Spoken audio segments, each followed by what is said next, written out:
Live. We want to know where is view on YouTube. Continue to YouTube.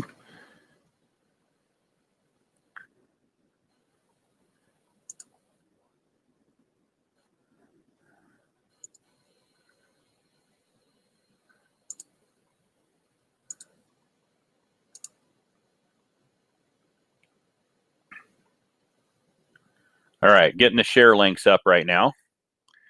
We're going to say we are tag friends.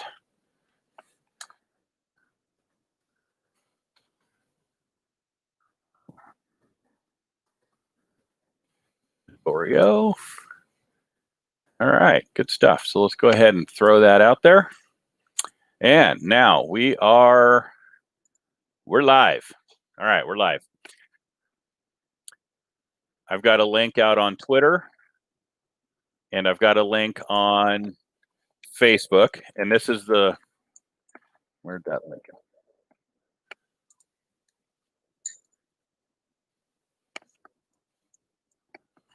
And the link is also in the chat if you guys want to share it with your people. All right, so welcome to episode 2 of, and I got to turn off my YouTube because I got the feedback. All right, good stuff.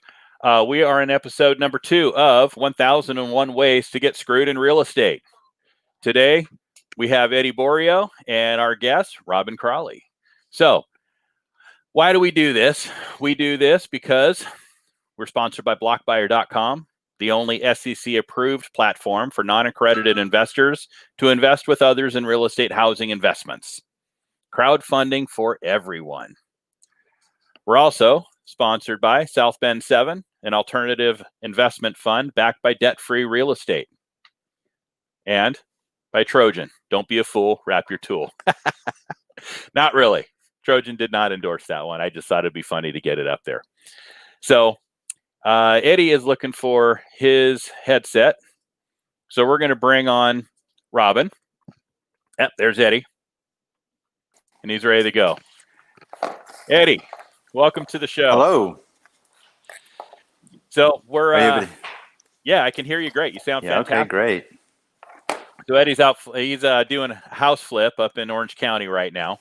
So construction behind him and some noises. Yep. Don't give it another thought. It's a real estate show to begin with, right? So 1001 Ways to Get Screwed in Real Estate.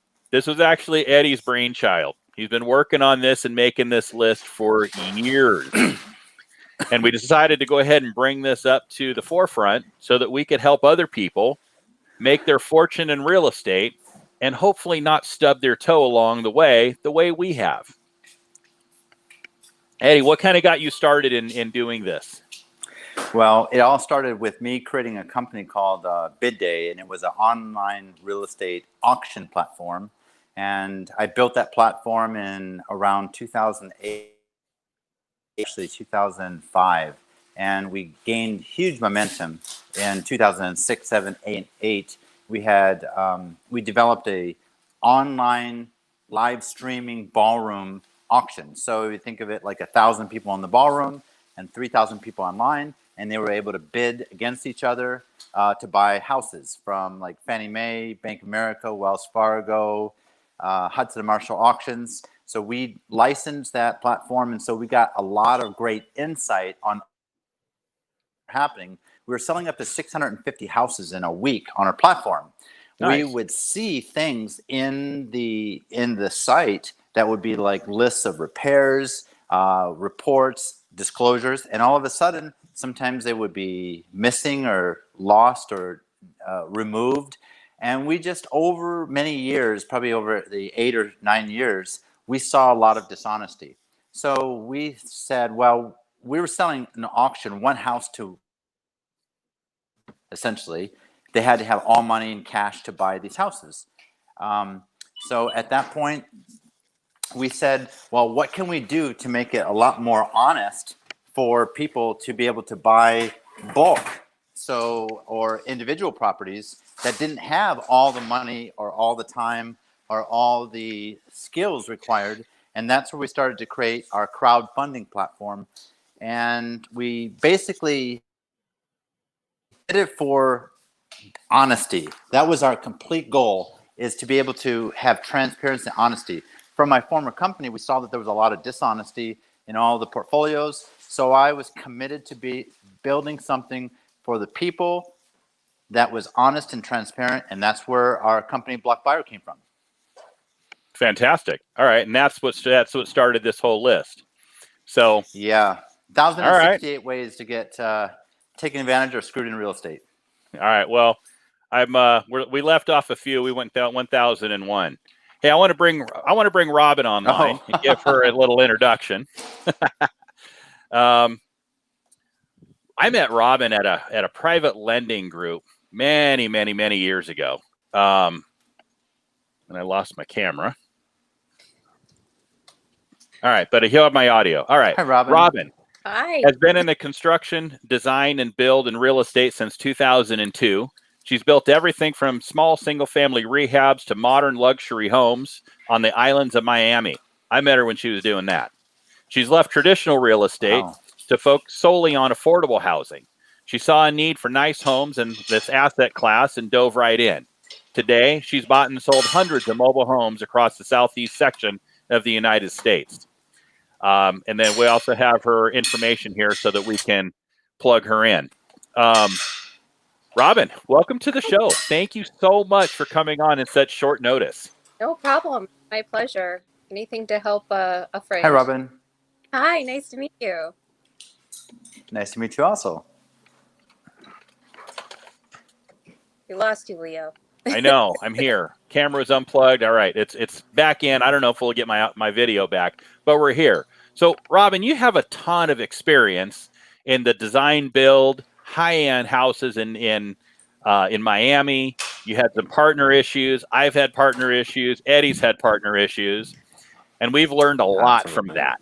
You know, some simple things like you're never 50-50. You're 49-49 and leave 2% with somebody who doesn't care about either one of you guys. you know, or you get everything in paper. But what we want to do is I'd like you to pick one or two or a couple of projects or situations that you've run into that really gave you that, shit, I didn't see that coming. Yeah. And then what you've done to mitigate that risk from ever happening again. Okay, well, I have one that hurts still today, and it's been a couple of years. So I had a partner, and we, like you said, we built luxury waterfront homes in Miami. And I came across a waterfront lot, which is so few and far between. It's really difficult to find. So I found the lot. We purchased the lot together, and we put it in his name, and I didn't put it in my name for various reasons. And anyway, we found a builder to build on it. I found a developer even that was willing to do a hotel on it. So that increased the value of that lot. It increased it by millions. And let's see, we lose him. Are you still there, Leo? I think we lost him. No, I'm back. I'll just continue talking. Oh, there he is. I'm back. We're still here on the show. We're still here. So, I'm trying to figure out how to get you in the primary position, though. That's okay. You can leave me little. I had some dental work done, and I'm really swollen. It's not Botox gone bad, I promise. But anyway, I found a hotel developer that actually wanted to develop on this piece of land. And needless to say, my partner saw green and lots of zeros, and I didn't have myself properly protected. And so he took the land and put it solely in his name. And I completely lost out on millions of dollars. So yeah, that was my big ouch.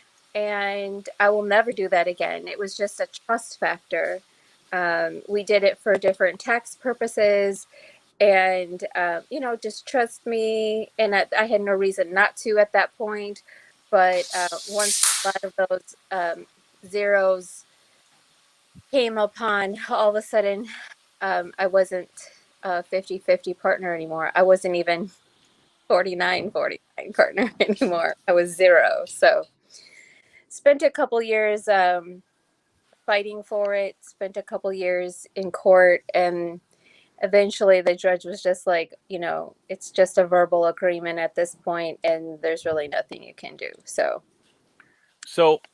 I'm sorry learning to hear from that, I mean, that's horrible. That sucks. But learning from that, how do you move forward? Because, I mean, you have to have partners. I mean, a team of one in real estate is not really a thing. I mean, you have to have a team. So you have to be able to develop and build trust with people around you.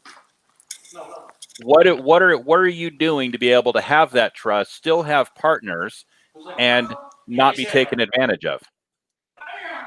well, I mean, you don't really have a choice, like you said, in this business. You're going to partner with somebody somehow, either through a JD, or you're actually going to partner up with somebody. I've actually done that. My bruises were still a little sore, but I did find somebody, and I mean, he's very trustworthy, and he has shown me ways that I can trust him. So I always say that when you find a business partner, it's very similar to a marriage. You're going to have your agreements, your disagreements. I come in with baggage, he came in with baggage, and it's a little, I'm going to give you a little bit. Okay, you passed that test. Now I'm going to give you a little bit more, kind of a thing. But more importantly, he was willing to put everything in writing. We got everything documented. There was no excuses. It was, I want to do everything to make sure you feel safe. And then of course I do the same thing. So it's a trust building process, and you just get to know each other a little bit more. But I mean, there's really no other option. You can't stop. I can't give up. I have to just keep on going. So what's the alternative? Right. It's hard to do by yourself. Right. Being an island's not really a thing. That's Right. yeah. Eddie, you've had partner issues before. What types of things have you done to mitigate partner risk? I had a similar experience, and I learned from that. So what do I do to mitigate risks? The first thing I do is I do an upfront agreement. The upfront agreement is typically something that's not legally binding. It's a term sheet, and the term sheet would identify two sides. What's going to mitigate risk on their side that's important to them, and what's going to mitigate risk on my side. And then within that, a legal corporation or LLC with bylaws adopted rather than customized. That's a key. So standard corporate LLC or corporation standards are imperative. And then putting everything together into a formal agreement up front with the 5 Ds included, like disablement, divorce, dismemberment, Death. dissolution, death. You have to have all those in there, as well as performance milestones. That is one of the most important imperative things to include in an agreement is the milestones. You're going to commit to these things. They're going to commit to those things. In my experience, I've tried to always commit and actually execute exactly what I do. I haven't found that same on the other parties. So when I design my agreements, I typically anticipate that they're not going to perform. And so I think in terms of what's going to happen to unwind the agreement in the cost-effective way if they don't perform. So these are the things that I try to do up front to mitigate risk. Lessons learned from past experiences. Yeah, that's good. There's some things that you've said that you both have said that I can definitely apply into my end. What I got out of mine is, if you're 50-50 partners, you're not. I got an attorney who I have a love-hate relationship with. She is so neutral, it drives me nuts. And we put together she's got the tie-breaking vote. Or you put together partners where there is always, there's never a tie. There can never be a tie. Never have 2, 4, 6, an even number of partners without an odd number to break the tie, ever. Well, So one interesting point that I learned, Leo, was that a very wise person named Beverly Salee, she said, never go into a relationship where you're actually joining two other people, because they're always outvoting you, no matter yes, what. If you're coming in, you're going to never have the good experience. And that actually was true. I did a really big deal with a couple people, and I found that that was the case. And so it literally was unwound. And you're going to come to find that business is hard. And in some ways, almost 60% of deals, they don't work out. So if you have great deals, they turn out to be good deals. If you have good deals, they turn out to be okay deals. If you have okay deal, run away, because it ends up turning into a bad deal. Same with partnerships and business relationships. Unless you build in those milestones and performance guidelines up front, and you have a deciding vote, just like you're saying, if you have a 48 split with a 2% impartial person that is excellent, not just in business, but in the industry, because they need to make industry decisions that will impact your business. And so that's really key to have somebody with that insight and veteran experience. yeah, for sure. Absolutely. I guess the other route you could go is you form the corporation, you stay the sole ownership, and you hire in the people you need in order to make your business work. But, then, more often than not, unless you're a total rock star there, you have a daycare center. So, That's true. Very true. That's the same analogy as paying people by the day to perform work. In the end, they're not motivated to get the work done quickly or quality. They're motivated to extend out as long as possible and do shoddy workmanship, and then redo the workmanship to get paid double. That's just kind of the same similar analogy. I heard of a plumber that got paid recently to do a job and just decided to take a vacation. That just happened to me, and I got caught doing all the plumbing and all the PEX work. I'm sure, Robin, that's happened to you before too. It's happened to me. So many stories. I could go on and on. No matter how experienced you are, no matter how many deals you've done, there's always going to be cases where you're taken advantage of. So the goal is to mitigate that and anticipate it. Almost 100%. You got to anticipate everything. Correct. So that's what I've learned. You got to create your risk reduction roadmap across your whole business. Yeah. And mitigate everything that you can. I mean, it's a lot of work, but in order to be doing business ethically with good people, you have to put the work in. You have to be able to recognize where things are good and where things are bad. You have to be able to hire quickly or hire slowly and fire quickly, and be able to make those adjustments on the run, because no one else is watching out for your wallet other than you.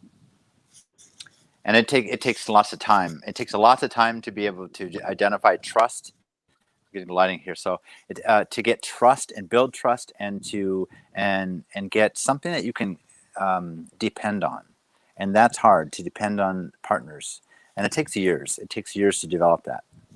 That's one of the passions and reasons I created my company, Black Buyer, was that you have performance built in, you have trusted expert partners, and who are paid last, and the crowd investors are paid first, and the crowd actually has ways to be able to oust the operator if they're not doing a great job or not communicating or not making the wise decisions. So it puts the control in the hands of the investors, and the investors are paid first.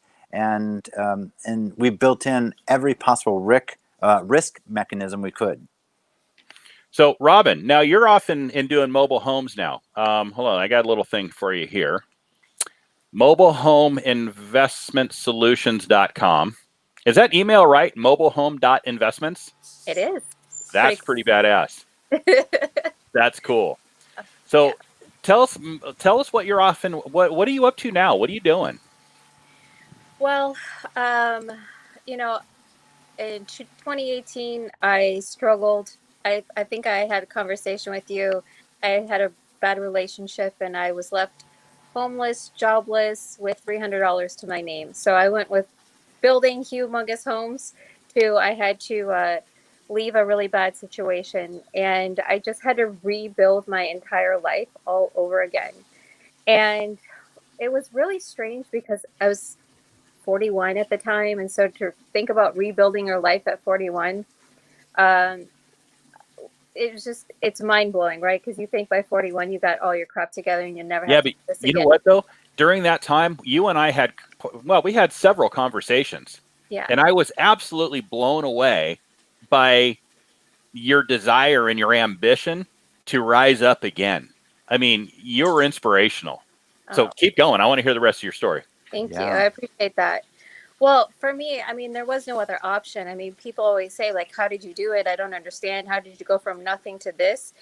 And for it's just there's no other alternative. I mean, what am I supposed to do? Cry in bed all day? That's not going to change my situation. So the only person that can change your situation is yourself. So um, I was struggling. I mean, I created a couple businesses and they were all doing okay.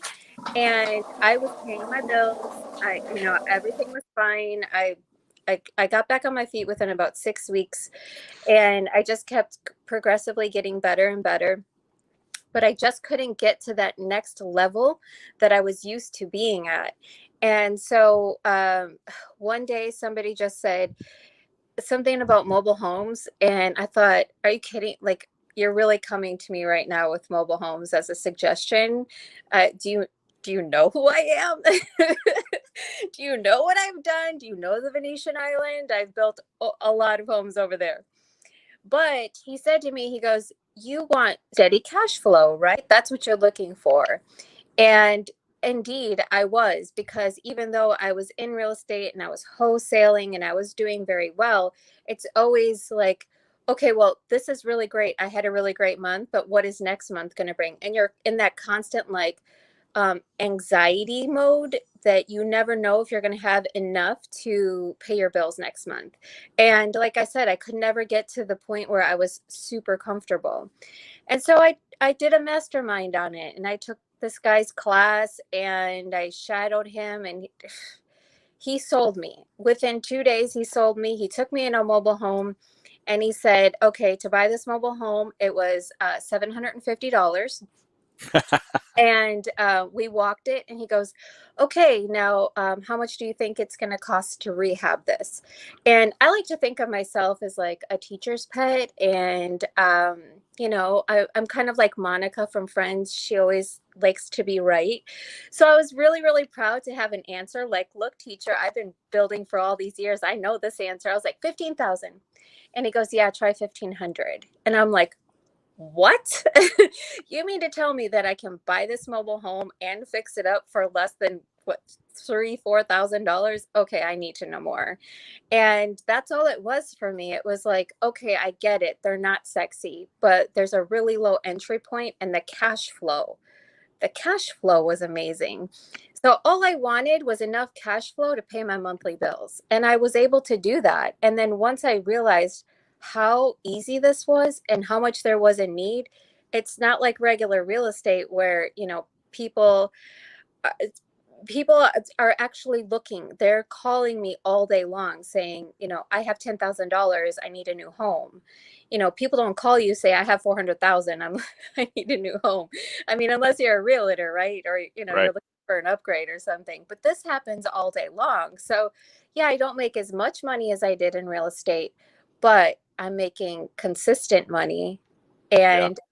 and the returns are hundreds in the hundreds. So yeah, it was amazing to me. I loved it. I love that I can provide affordable housing. People write me all the time. I got a picture the other day of somebody in their new home proposing. He was proposing to his girlfriend. Nice. It's yeah, I mean, look, we all have to have our area, right? This happened to be an area that fell into my lap, and I love it. And I've done hundreds of transactions. We put a mobile home park under contract earlier or later last year, so now we're doing parks. And Cool.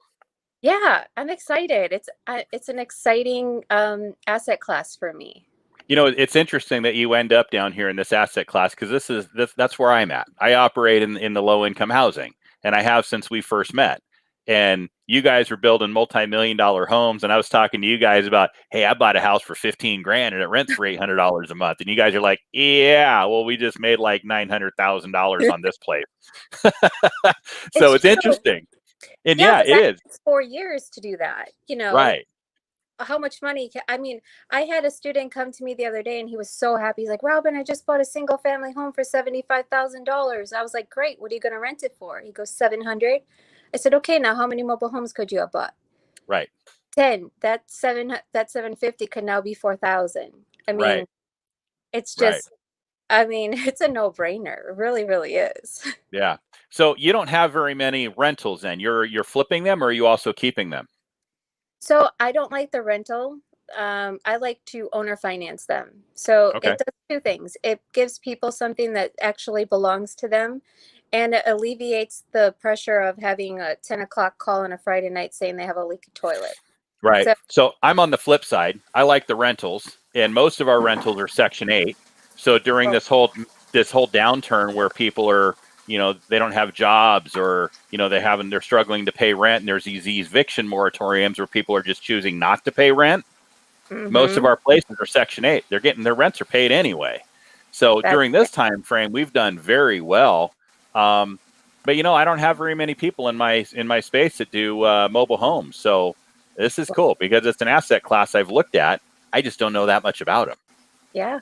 Well, Robin, is that a rent? Is that a rent to own model that yes, you're are doing? Okay, yeah, perfect. That was yeah. one of my first businesses. It was actually how I got into real estate. I did a rent to own on my very first home that I lived in and fixed it. And then I was able to have enough money to go to a traditional bank. So it's how I got started. So it's kind of ironic that I find myself here. That's really cool. Yeah, yeah, I love it. I love it. Well, this is good. This is good. I think we're coming up towards the end of our show, and Robin, I love having you on. I'd love to have you on again, because I'm sure you got more stories from other hiccups in real estate. Absolutely. And Eddie, you're my co-host here. You're in, ride or die, buddy. Great. It was. It's a great journey. So Robin, Yeah. one of the experiences that I had is when I was involved back in 2004, 2003, a group called Maui Mastermind, now called Maui Millionaires, and I was actually in the purchase process of a 102 unit um, modular mobile home park in Tennessee. And so we actually did the due diligence. I think we found it on loopnet.net. And we went out and we found that the brokers actually impeded the transaction more than anything. Have you ever had interactions where you actually get directly to the sellers and negotiate with them directly for a better experience? We only deal with sellers. I very Yeah, rarely, on maybe 1%, deal with a broker. So we're dealing with great, mobile park owners. And one thing that we do is we help mobile home park owners bring their occupancy rate up. So if they've got a bunch right, of vacant units that are tore down, real ugly, whatever, we'll come in and we'll buy them up. Like I have 15 right now in Lake Butler. So we buy them and then we just sell them off individually to investors. And great. then that mobile home park owner talks to this mobile home park owner and then they call. And then we do the same thing in South Carolina with 20 and then it just goes on and on. So What year yeah. did you get started, Robin? Last year. Last year One I year ago? Really? yeah.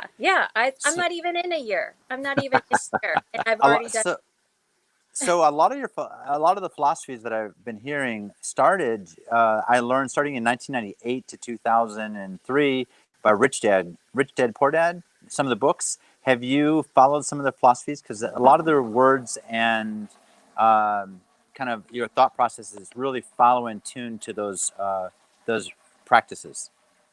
Yeah, I actually took Rich Dad Poor Dad. I took his whole Okay. course. Um, I think that's where you know Eva, right, Leo? Sure. Yeah. Yeah. So that's how I met. Oh, I thought Evo in the Rich Dad organization, or no? Well, I think she was a speaker at one time, but Oh, okay. Didn't she? I think she came to. Well, so I met you guys in San Diego at an Impact Wealth deal. It was one of the annual retreats in San Diego. yeah, There was a you did. whole crew of new people just rolled into that group, and I think Eva was part of that. She was part of that as well. Yeah. Yeah. Yeah, I always tell people I can never go to San Diego. It's never going to be the same without you, Leo. I'm here. I'm still here. Are you? Yes. Oh, wow. Okay, now I know. They've been making excuses for years. I have been. But yeah, I love Dad Poor Dad, the whole thing. I made my kids read it. Yeah, it's great philosophies. Absolutely. Have your kids play the game? I haven't. Cash flow Cash flow 101 and 202. I Yep. played, and actually I taught at the Rich Dad Company, cash flow. I actually had a retirement party and actually moved to get mentored in 2003 by the Rich Dad Company. So that's Nice. why I went 100%. I probably played the game close to 400 to 500 times now. Wow. Well, I'm looking forward to playing the game with Sharon Lecter when she comes back to San Diego next time. Oh, yeah. Nice. I had lunch That'll with be Sharon fun. Lecter. She's really sharp. She is. Good woman there. Yeah. All right. Well, you know what? I think that's our show. And we don't want to keep, I mean, we could do this for an hour and a half, but as I'm told, we need to keep these to about a half hour so we keep people's attention. So this has been fantastic. Episode number 2. Yeah. Next Thanks week, for we're going having for episode number 3. Robin, you're great. You're amazing. I want to hear more of your story and how you're going. You'll be back with us for sure. Yeah, thanks for joining us, Robin. It's going to be a great journey with a lot of lessons learned and experiences, and you can always reach out to us to get some insight. It's always important to have a great mastermind group and someone who has been through the trenches, and you can always ask for insight. And that's kind of what we're doing with this podcast as well to the regular public. It's fantastic. Yes, it is. Glad to be a part of it. Thanks for having me on, guys. All right. Thank you. Thank See you Robin. later. All right. Bye-bye. See you, Eddie. Bye-bye. There's episode number 2, guys. I know it went absolutely way better than episode number 1. For starters, my green screen works. Eddie made it. And last time I wasn't able to get the link there in time. And yeah, so that was our show. I would love to have your feedback. Tell me what you liked. Tell me what you didn't like, because I only want to make this better for you guys. All right. 1001 ways how to get screwed in real estate, or not. Just ideas to get out there and take action. All right. Take care, guys. See you later.